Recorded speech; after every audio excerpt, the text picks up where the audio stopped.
And welcome back to the United Stand. Good evening, good morning, wherever you are. We are bringing you all the latest Manchester United news and tour news. Ollie Watkins, is he going to be Ruben Amorim's striker? I think he's going to be. There is strong rumours and strong sources saying that he is going to be Ruben Amorim's striker. Apparently his number one choice, but probably not going to be in for the start of the season. Going to talk about that. Also, is there actually secret money there for Manchester United, as Ekitike, Manchester United make a late swoop for Ekitike before he goes to Liverpool, but he's already committed with a fee worth up to £79 million.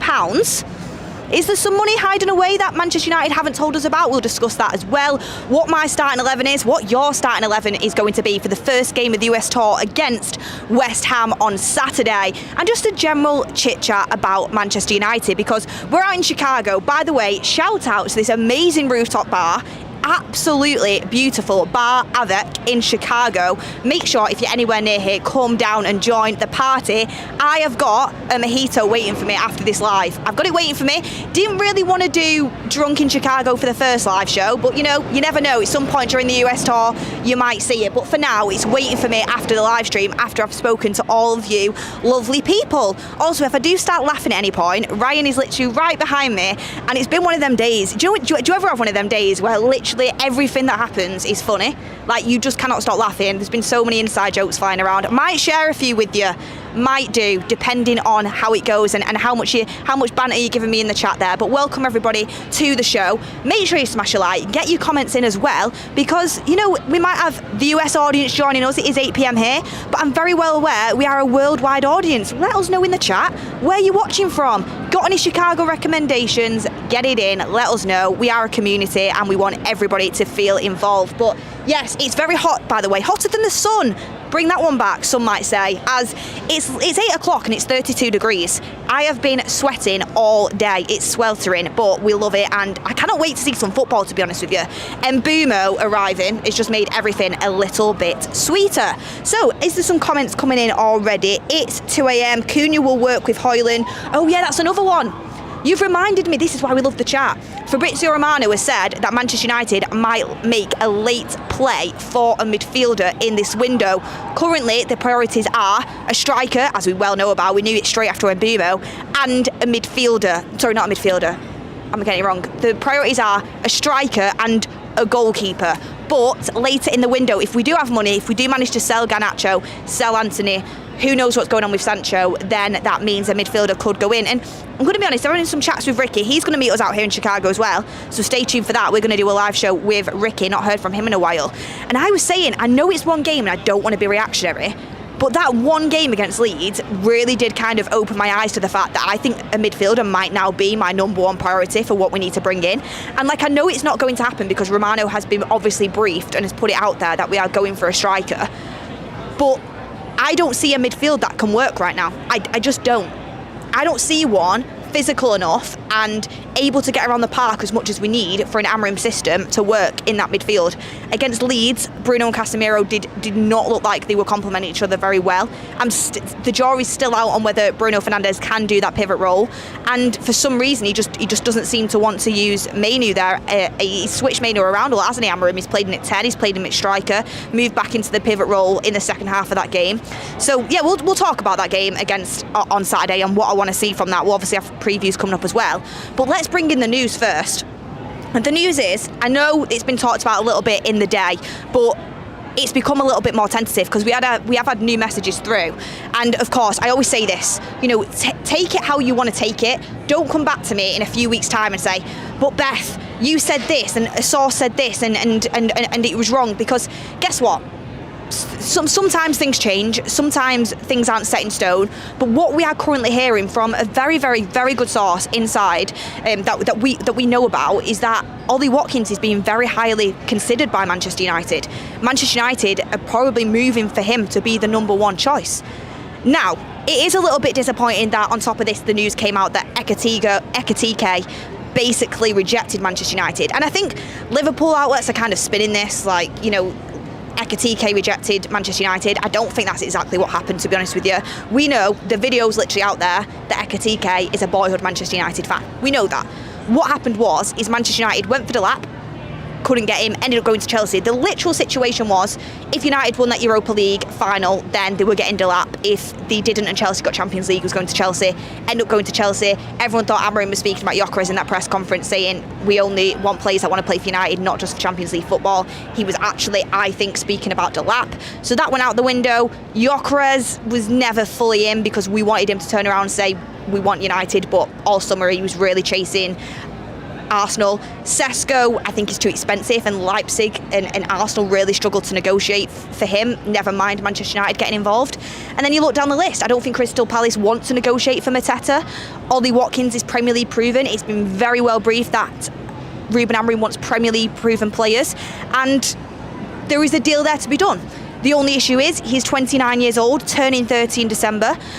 Yes, we need experience. Yes, we need Premier League proven, and Watkins ticks them boxes. The issue isn't about what he's going to be able to give to the team, because I have brought down my expectations and I've kind of surpassed that level of snobbery where I'm like, I only want like an Isak or that sort of level of striker, someone who can be an Isak. I'm very well aware that Ollie Watkins is never going to be absolutely elite off the scale, but he's absolutely good enough to take us up to the next level and compete for Champions League.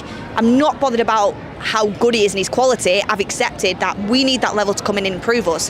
What I'm bothered about is the price, because the price of 60 million, which being touted around for a 29-year-old turning 30 in December, it's just too much to pay. I mean, I was just looking through it, and I'm going to bring some of your chats in a second as well. So keep them coming, because I'm going to involve you all. Might get some polls running as well about certain positions in the team. So any polls you want putting out there, make sure you comment in as well. I was looking at it, and the Gyökeres deal, 2 years younger than Ollie Watkins. Fair enough, he's not Premier League proven, but 2 years younger and 63.7 mil. If you're asking 60 million for Ollie Watkins, yes, okay, he has that Premier League proven side to him, but I don't think you pay over 60 million for a 29, nearly 30-year-old unless it's literally Harry Kane level, and Watkins isn't that. So if I'm looking at Gyökeres for 63.7 mil to Arsenal 2 years younger, I genuinely think around 45 million plus add-ons for Ollie Watkins is a very, very fair deal, and maybe we can do a mirror deal with Garnacho in there as well, who is desperate to move to the Premier League. I mean, Fabrizio Romano put out earlier that his preference is Chelsea, but I think Chelsea are going to be very difficult to do a deal with, considering the amount of attackers that they're going for. I mean, Xavi Simons now is come onto the horizon. I don't see Chelsea paying the price that we want for Garnacho. I see Villa as a very, very viable option, and if we can get that ball rolling, would you welcome Ollie Watkins to United? Like I said, I know we need a striker. I do. It's like you're going out the house in the morning and you need your phone, you need your keys, and you also need your clothes on. You also need your clothes on, the three essentials. Which one do you prioritise first? I need my keys, I need my phone, but look, I'm not walking out the house naked, am I? Let's be real. I mean, some people might do that, whatever floats your boat. Might get arrested though. I wouldn't advise it. So that's the thing with United right now. As much as, I do want a striker, that midfield is really, really glaringly obvious to me that it needs solving. I mean, get in the comments what you guys think as well. US crew represent in the chat. Mr. Polford sent 5 United Stand memberships. Very, very lovely of you. Absolute legend in there. We also have Awos in the chat saying good morning. Just checking here that I've got all of the super chats. Don't want to miss any, because thank you everyone for getting them in. You've got Benson Muir saying nothing more than 50. What is wrong with United? 40 is enough. Belabor, so many people commenting Belabor. Guys, comment in the chat what you do to get Belabor to United. Andre Onana, you may have been disappointed in terms of your form over the last 2 years since we've signed you, but if you did have anything to do with Mbeumo coming to Manchester United, thank you very much. And if you can somehow talk to Belabor and get him to come as well, that would be you would be forgiven. I don't think Onana had anything to do with Mbeumo coming, to be honest with you, and I don't think he'll have anything to do with Belabor coming. But what I would do to get Belabor in, I think Belabor is literally the perfect midfielder for Manchester United. He is exceptional. He's young, but he's got near enough every single attribute. He's got the energy, he's got the engine, he can break up the play super well, he's good on the ball, his positional play is good, he reads danger really, really well, gets around the pitch well. He's literally got everything. I think he'd be absolutely amazing. I think he's destined for the top, but apparently Brighton want even more than what they got for Caicedo, and United aren't paying that. They aren't paying it this summer. Next summer though, So I don't think Belaber's going anywhere this summer unless something magically happens. I mean, there is rumours that Tottenham Hotspur are coming in for Kobbie Mainoo. So if Tottenham got Kobbie Mainoo, then Manchester United might have to pull something serious out of the back pocket to try and kind of cover that up, because the fans would be absolutely distraught if Kobbie Mainoo went. So there is some, maybe like 2% chance that could happen. But what Belaber is for me, and I've said this before on the United stand, Belaber for me is our Declan Rice signing. It's our Caicedo signing. You know, Chelsea did it, and Caicedo has been an absolute success. Took a little while to bed in, but now he's one of the most important players. We know how much Declan Rice improved Arsenal. That position is super, super important. Casemiro is literally on his last legs. If he didn't have a stupid contract, then I think he'd be out the door right now. I think Amorim does want to move on to a younger, fresher midfielder that is ready to deal with the athleticism and the physicality of the Premier League. I think that could be Belaber for us, but that's not this summer. Belaber is the player we'd probably get in when, say if we do get a striker this summer, say if we do get a keeper, next year we're looking at and we're thinking wing back and midfielder. Even though I think we need a midfielder this summer, I do think it's important. I think Belaber's, that's the big money signing next year, and hopefully United can do that, because I honestly could see him in a United shirt. I think he's absolutely fantastic. I mean, in terms of money though, do Manchester United have money? Because according to David Ornstein, and let me get the quote up exactly here, Yo Mama 69 says Mainoo isn't leaving. I'll bring that in as well in a second. How many players are we losing for a month at AFCON? It's never as bad as you think when players go to AFCON, because they don't all get to the final.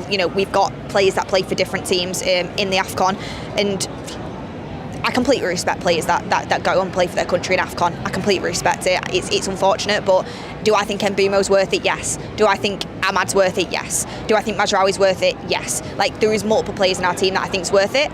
It might be a benefit to us when Onana goes, to be honest with you, because say if we did go and get a Larmans in, a young keeper with that potential to really challenge for that number one spot, Onana goes to the AFCON. Next thing you know, he might be trying to fly home again, so he doesn't lose his spot like he did that year. Was it under Ten Hag? And Bayern Day, I think, played one game. That was it. So it might be a benefit to us in terms of Onana going there, because if Larmans does come in, that young keeper that has basically every string to his bow and he's just kind of waiting to take the next step up, he could really challenge when Onana goes to AFCON. So over a season, I think we've got enough cover. When we're not playing Champions League, European football, we've got that one game a week. I think we can stretch it, to be honest with you. But yeah, we have here, what's happened? Does anyone know what to do when okay, here we go. I thought my whole note had deleted then, but it's not. I just accidentally moved on to another one. So, okay, this was it from David Ornstein. It all kind of ties together. So, Manchester United contacted Frankfurt to inform them that they were going to approach Ekitike's camp directly. Despite the player growing up as a Manchester United fan, his representatives rebuffed those, saying he was only interested in moving to Liverpool. And then, apparently, Manchester United made a push for Ekitike in the last week, but he'd already committed to Liverpool. That is from David Ornstein as well. So a lot of Liverpool outlets framing this as he rejected Man United for Liverpool. Liverpool were willing to pay him a way better wage than what we were going to offer him. I saw rumours of 300 grand a week. I would have to look into the absolute truth of them. But if he's anything over 150, United wouldn't have gone over it due to our wage structure. You look what Lenny Yoro's on. I think Lenny Yoro's on around 120 grand a week, something along them lines. We're not going to go and bring in Ekitike and put him on 300 grand a week, even 200 grand a week. So one, they could offer a better wage. Two, they were way further into negotiations. Four, they've got the money there to go and splash out on an Ekitike. I think United maybe put a query out there of how much it would cost, if there's any wiggle room, how far Liverpool advanced. I don't think we were actually ready to go in and pounce for that deal. I don't think he rejected Manchester United to go to Liverpool. If he did, I mean, as a boyhood Manchester United fan, as a girlhood, does that matter? As a Manchester United fan since I ever came out of the womb, I can tell you right now, if I was a footballer and Liverpool just won the league and United were 15th and United came in for me, Liverpool came in for me, and there was maybe a small chance of me going to United, I wouldn't go to Liverpool anyway. But everyone supports Manchester United in a different way, and I think for him it's more of a fact of that deal was very much on the table. Manchester United hadn't fully come concrete in for him, and there's a lot of money there, and it's a chance to play in the Premier League. I don't blame the guy for going for Liverpool. I really, really don't. And he might be a massive success. I think it would be absolutely... It would be the biggest risk ever for Manchester United to go and spend that much money on Ekitike. He might be fantastic. He might be a baby Isak, but Liverpool can afford to go and take that risk right now. They are winning the Premier League. They're competing in the Champions League. They've got a fantastic squad. They've got a fantastic team. United have to get a striker who can put goals in the back of the net. They have to get a striker who is successful, and they can't afford to spend huge money on a young striker for it not to work out. Even though it might, there is always that big level of risk to it. And I don't think for a million years that United were going to pay 79 million for Ekitike. I just don't see it. So David Ornstein, I think he's one of the best journalists around. I really do. And I do believe United probably posed the question. I don't believe it was as cut and dry as, come to United, we can give you everything Liverpool's given you, and he's gone, nah, actually I'm going to go to Liverpool. I think it was just us trying to rally round and get some striker targets together, because Amrim's pushing for a striker and we currently aren't anywhere near, and the striker market is looking a little bit bleak. Now Osman's off the table, Gyökeres is off the table. Leipzig are really tough to negotiate with, despite rumours that apparently they'd accept 60 million now for Sesko. I'm going to be honest with you, I still think Sesko's a massive risk at 60 million. I know he's being hyped up left, right and centre. I still would rather go for Ollie Watkins, who's got some experience. Not for 60 million, I think we can get that deal for cheaper. But at least you know what you're getting. At least you know goals are going to come. At least you know what his game is in the Premier League. He can deal with Premier League defenders. He can run the channels well. He's got good link-up play. And, you know, with Cunha and Mbeumo behind you, you don't need like the absolute best of the best striker. You just need someone who, you know, is going to be a good all-rounder and has got Premier League quality, which Ollie Watkins has. So I'd rather do that, to be honest with you. And then on the midfield situation, let me bring that up in a second, but we've got some more chats that I want to bring in. AED says, don't understand this obsession with younger players. We have Højlund and Xerxes, and where did this get us? Watkins is worth what Villa deem he is worth. Look at his numbers. Watkins' numbers are ridiculous, you know. Just let me quickly get it up, because I did save it on Twitter, and, you know, we're kind of having this conversation now, and I think it's really worth mentioning, to be honest with you. Right, I've said this before, and I stand by it. Watkins has got excellent attributes. I mean, how many times I'm going to say runs the channels well, link up play, but he does need a few chances to get the ball in the back of the net. However, despite the fact he needs a few chances to get the ball in the back of the net, his numbers are really, really, really good. Really good. So, 31 goals and assists last season for Ollie Watkins. 31 goals and assists, and that's for a player that needs a few chances to score. So his numbers, add that to the Cunha stats, the Mbeumo stats, were absolutely flying. Of course, I've got to work as a team. Of course, it doesn't necessarily, you know, add up, and it's not 2 + 2 is 4. Like you've got to gel well as a team. You've got to have a good team performance and work well in that sense. But if you go from what was our front three last season? Garnacho, Bruno and Højlund and Bruno sometimes would play midfield, and then someone else would come in, whether it's Xerxes, Mount, you know, other players that played there at other points in the season. If you go from that to Cunha, Mbeumo and Watkins, the upgrade is massive. It's absolutely huge. Like, genuinely is massive, and United will climb the table, we will score goals, and you've got to walk before you can run. And that's an excellent front three. I don't care what anybody says. The only thing about Watkins is that age factor. But, you know, United fans, sometimes we need to come back down to earth. You know, we're not going getting Isak. I wish we could, but we're not. And that front three is, considering he's finished 15th, is fantastic. It really is. And you can't deny that. You can sit here and say, oh, but, you know, we overpaid for Mbeumo and Cunha, and we only got him quickly because he's got a release clause. And Watkins, you know, he's 29. I thought we wanted someone who's 26. Like, oh my gosh. But that front three, if you look at the numbers in the Premier League last season, you look at what they've done over multiple Premier League seasons, it's a fantastic front three that is going to take us to the next level. Absolutely will. Kent G says, starting to see strikers less of a priority as far as it being a plan A signing with Cunha and Mbeumo. Would prefer a mature, proven striker like Watkins that Obi can learn from. Spend on midfield and keeper. That's the thing, depending on how much you can get from Garnacho, and depending, you know, on how much you can bring Villa down. You know, Mainoo said late play for a midfielder in the window. Yes, please, we need one. We need one massively. And do you know what? I saw a tweet today, and if anyone has any suggestions, get them in the comments, obviously. Saw a tweet today, and it was like, why can't we do what Brighton do? Because absolutely, if we did, we're not going to, but if we did go and smack down on the table 115 mil for Baleba and said, Brighton, give us Baleba, we're giving you 115 mil, thank you very much, and we did that deal, Brighton would have a new Baleba within next season, a year. Like, Caicedo left for 115 mil, next thing you know, Baleba's here. Okay, they're slightly different, but two fantastic midfielders. How much did they buy Baleba for? Where did they go and get these players from? And United do scout well, we always have. It's been kind of a misconception that we've not. It's just trusting them scouts. And I know Brighton is different to United. I know Brighton can take more risks, but I mean, it's not as if the players that we've gone and paid big money for in the past have always worked out. Why don't you take a risk? Worst comes to worst. Okay, it doesn't pay off. He doesn't end up being the midfielder we think he's going to be. We won't have paid that much money anyway. You can sell him on. It's a small loss. That's what United should be doing as well, in my opinion. You should be really kind of trusting your scouts and getting somebody that nobody knows about, getting somebody who can be the next Baleba, can be the next Caicedo. I understand we're not blessed with all the money in the world right now because of multiple different circumstances. I understand that's not necessarily all Ineos's fault, it's how the club's been handled in the past, but go out there and scout someone. I mean, it's going pretty dark out here actually. Sun's setting. I think Ryan's behind the camera like, light, please, a little bit more light. But no, we'll keep going obviously. I'm really enjoying the chat and I keep needing to get some of your opinions in as well. We've still got to build our starting 11 for Saturday. Kevin Dutton, why is United in Chicago but playing New Jersey on Saturday? That is a fantastic question, Kevin. First of all, I'm very happy about it. I've been to New Jersey. I've been to New York, very lucky in that sense before.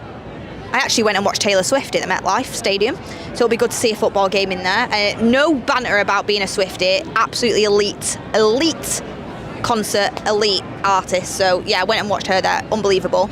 But we're going to watch United there on Saturday. The reason we're in Chicago now and United are in Chicago now is this is the base. This is where we are based in the Premier League Summer Series, and I'm glad that we are because I've never been to Chicago before. I've heard a lot of good things about it. How I would describe it, and you know, we've probably got a lot of the US audience in the house, and thank you to everyone sending me recommendations, by the way. I just love this community and I love how close we are and how we can kind of you know, all be there for each other in that sense, and some of you have given me some crackers. But I've only been here like a day, but still I've got loads to get through. What I like about Chicago is it's literally like New York, in my opinion, but less busy.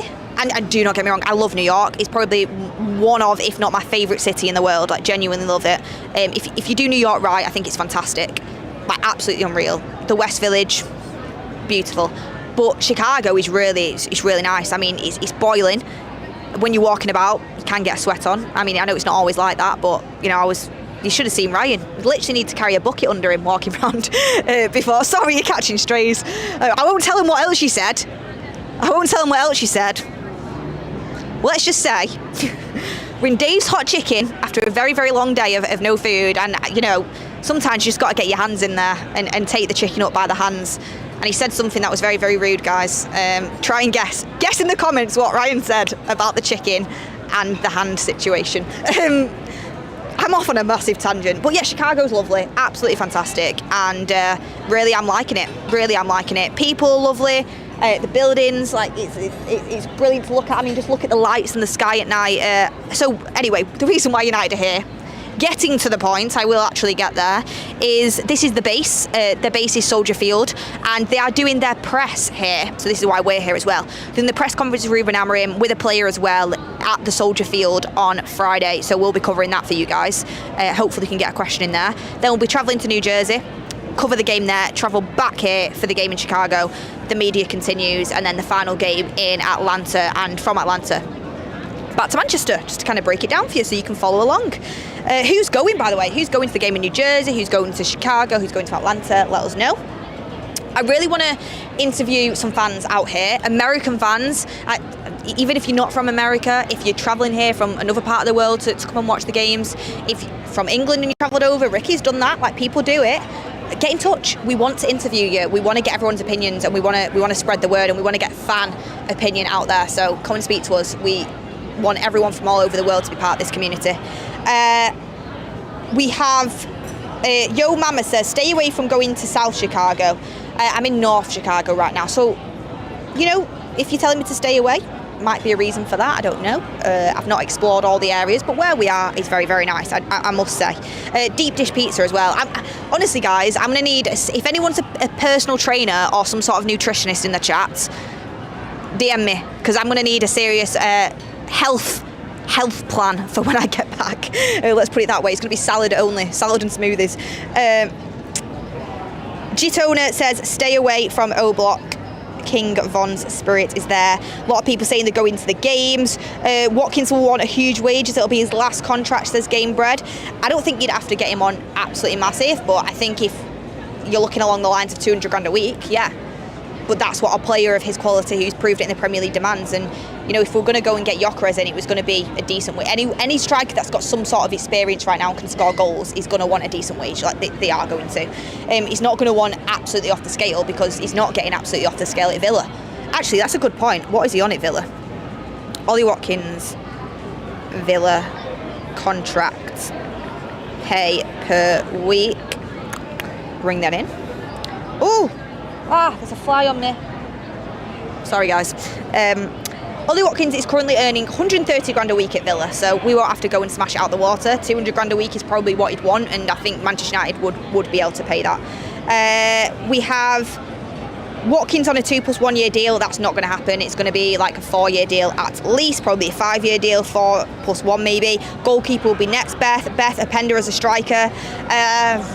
No, I want someone proven. To be honest with you, James Sarden says, didn't Unai and Watkins fall out with each other over the? Unai and Watkins fall out with each other? The price should decrease since it did for Rashford and Garnacho because of Amorim. Yeah, but Villa have kept that quite hush hush. If you kind of like, I mean, the word's getting out, but I don't think they're on the best of terms. I think they absolutely respect each other and are thankful for what each other have done for them.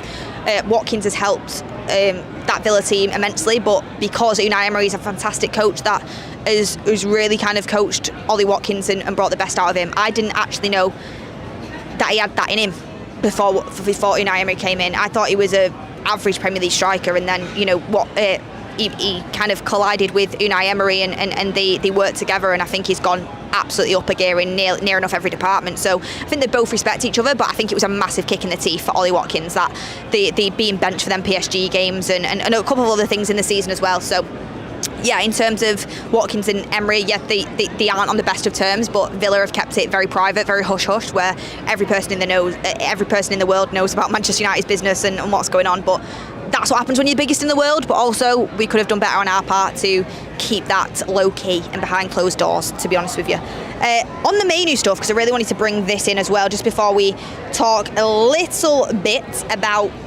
the game on Saturday, because we probably will be filming a preview for that as well, so I won't go too much into detail.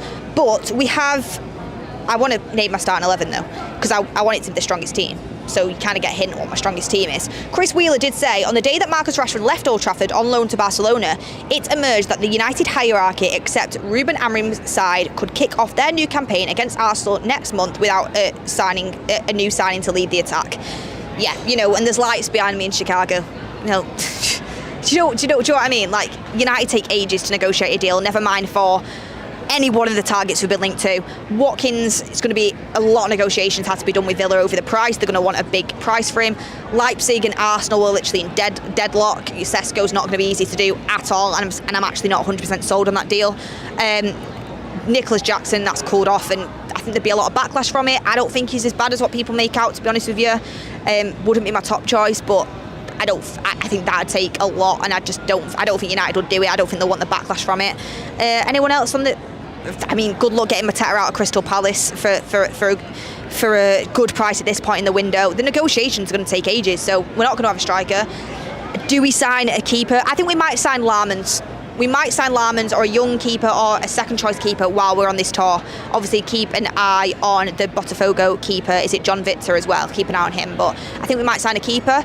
And I think striker and midfielder might be very, very close to the wire in terms of the deadline of this transfer window. I wanted everybody in beforehand, but as long as we get Garnacho, Sancho and Anthony out, and Malacia as well, I keep forgetting about him, genuinely keep forgetting about him. As long as we get them out and we, you know, do actually get a quality striker, a quality goalkeeper, and hopefully a quality midfielder in, like, that will be forgiven if they're not in on time. As much as it shouldn't be, it will be, because we're desperate. We are desperate. So Graham Bailey put this out, so, you know, no disrespect to anyone in their news, but Graham Bailey hasn't had an 100% track record I will put it that way, to be honest with you. But he put out, Tottenham Hotspur have asked about signing Manchester United midfielder Kobbie Mainoo. Mainoo is keen to stay at United, but the longer he goes without agreeing a new contract, the more likely it becomes that he could be sold. Yes, that has been news before. Tottenham have looked into Kobbie Mainoo, so has Chelsea. Both clubs, more clubs than that, have been interested in Mainoo, specifically Chelsea and Tottenham. So that might be a little bit of old interest being reignited into a new story. But from what I've heard, Mainoo is committed to United and United have a long-term plan for him. Don't know where he's going to play next season. Honestly, I don't see at this moment in time him getting much game time next season, which I think is detrimental to his development in terms of his England career, because he's going to want to go to the World Cup. But I think how old is Mainoo? 20? For a 20-year-old, it's absolutely understandable that you're not going to be first choice every single week, especially playing at United. He got promoted and played every minute by Ten Hag, understandably, because we were in a mess and he was our best player. However, I do think he should be getting way more minutes than what he's currently getting. I think he should be playing in the midfield pivot, but he's not going to play there with Bruno. That's your conundrum. Because I think Mainoo should be playing in our midfield pivot, but he's not going to play Mainoo and Bruno together. I highly doubt it, and I don't think it'd work. So where does Mainoo play? Because he's not going to play Bruno at 10. Because you've got Cunha and Mbeumo, Xerxes even, Mount, Ahmad, who can play there as well as wing back. I mean, he played Toby Collier there the other day. I don't think that's the long-term future. I could see Collier going out on loan, to be honest with you. But I just don't know where Kobbie's going to play, because ideally it'd be him in the midfield. I think my midfield pairing would be Ugarte and Mainoo. It's been not the strongest midfield last season, but I don't think they've had enough time to work together, and I think they both are quite complementary of each other. To be honest with you, all of this would be solved, and I can already hear, let me just get a water, 1 second. I can already hear people like screaming at the camera like, no, Beth, he shouldn't change his system. And I don't think he will change his system, and I don't think he should change his system. But it would all be solved if we just played a 4-3-3. It would. Mainoo, Bruno, and Ugarte, midfield. Like, that would solve it. Like, it would. He's not going to, and there's not really much point talking about it. But who is going to play next to Bruno in that pivot? It's either going to be Ugarte or Casemiro. And then where does Mainoo play? He's not getting ahead of Cunha. He's not getting ahead of Mbeumo. He'll have to fight for his place tooth and nail, and that's how it should be. But then again, the cream always does rise to the top, and if he's as good as I think he is, and a lot of you think he is, because I generally think he's an absolutely exceptional talent, that's probably one of the best players to come out of Carrington in a very long time, he will push his way in. I don't think he's the most suited to Amorim's system, I'm going to be honest. I just don't think this system really suits him. But I do think he's good enough to adapt to it and get in there. I just don't see it at this moment in time. And that brings me nicely along to the team I'd play on Saturday.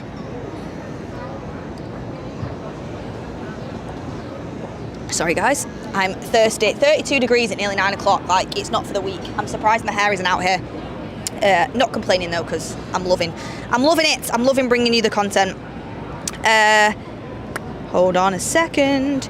Beth, you need to go to Portillo's and try Italian beef. You won't be disappointed. I've been told that before as well. Shivan says we should play a 3-man midfield. Cannot play Bruno in the pivot. Singularity says adapt the system rather than change it. Sam Light says Sergio Reguilon is a free agent, maybe an option. Are you actually having a laugh? Are you bantering me? Block? No. Sorry, everyone's entitled to opinion, but absolutely not. Also, did you see Dorgu? Dorgu looked pretty good. I think the discourse is going to change around Dorgu this season. I'm excited for him. I mean, again, not one to get ahead of myself. Sorry, I just caught my eye there. I think someone's having a little house party in their apartment over the way. It was pretty good. But I think with Dorgu, sometimes you see things. His physique looks excellent. His turn of pace looks brilliant. His power looks great. He looks a lot more confident. I think with better players around him, I think he's going to really kick on this season. I'm excited to see him. So, and I criticised him, rightly so, by the way, because he was poor in some games, and people were just like, because he was a new signing, like, oh no, he's not poor. Like, he looks good, but realistically, he did have some poor games last season. Like he did, in my opinion. I think this season he kicks on though. I think there's absolutely potential there, potentially in Dorgu. So I'm excited for Dorgu. I really am. I really do think there's a player there in him. So, yeah. Anyway, let's wrap up with the 11 that I'd play on Saturday. Someone in the chat also said Bruno doesn't suit the system. And I think you're correct, he doesn't. I don't think he's got the legs to play 10. And in the midfield, he's like a dog off a leash sometimes. Like, just leaving his position too much. As much as I love him, I think he's absolutely exceptional. I think he's one of the best midfielders in the league in Europe. Like, you know how much I love him, but I don't think he's suited to the system the more I've seen him in it. Anyway, what I would play on Saturday is take your pick. I think Tom Heaton's our best goalkeeper at the moment. Heaton in net. I'd play a 3-man defence of Yoro on the left, De Ligt central, and Mazraoui on the right. I'd play Ahmad right wing back. I'd play Dorgu left wing back. I'd play a midfield pivot of Mainoo and Ugarte. I'd play Cunha and Mbeumo.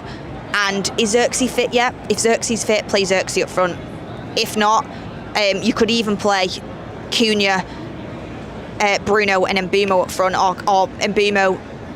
Actually, I'd probably go Bruno and Mbeumo and Cunha up front. I don't want to be doing that. I want Cunha and Mbeumo to play at 10s. But what I'm saying is I really want to see a midfield pivot of Mainoo and Ugarte with our strongest team, and I think that is our strongest team right now. I want to see how they play against a Premier League opposition. And West Ham, despite their team's been decimated a bit, they've not had as much money in this market, they've still got some very good Premier League players, and they've got a good coach, a decent coach in Graham Potter. It's going to be a challenge for us. We've struggled against multiple sides that probably aren't even at the level of the Premier League under Amorim. So we struggled against loads of different Premier League sides and teams in Europe as well who struggled against it at times, even though we got it over the line in the Europa League. So I want to see our best team with Mainoo and Ugarte. Let's see what they're made of against a Premier League opposition. Get in the comments what you would do. Look, everyone, time has flown. We've got to wrap up. But it was light when we started. It's dark now. It's been a fantastic chat. Thank you, everyone, for all your super chats as well. And having over 3,000 of you with us when, it's 2 a.m. back in the UK just shows how strong our community is worldwide and here in America as well. And we really do appreciate it. Pablo says, Beth, do you think I should play striker for United? Probably wouldn't be much worse than what we've currently had for a period of time. Steve Gabidon says, Beth, you should go and visit O Block. I wish I knew what that was, so you might be telling me to visit. No. Oh, I don't know what that is. Am I being okay? Ryan's just behind the camera like, no. Okay, I don't know what that is. And GGMU says if Mainoo has that drive, he can bench Bruno. The one thing I would say that is slightly different about Amorim, and I literally do have to wrap up now because this was supposed to be 30 minutes, but I just got carried away, is the one thing I would say about Amorim is I think no one's above being benched. Nobody. So work hard, get yourself in the team, prove Amorim wrong, and anyone can get a position. That's how it should be. Competition for places. Look, I am wrapping up. I am literally about to get in an ice cold shower because I am boiling. But I've missed you guys over the last day. I've not been here. It's been lovely to speak to you all. And yeah, get in my DMs. Get in my DMs. But give me recommendations for all the cities. Let me know if you're here, what content you want to see. Thank you everyone for watching, and I will see you on the next one.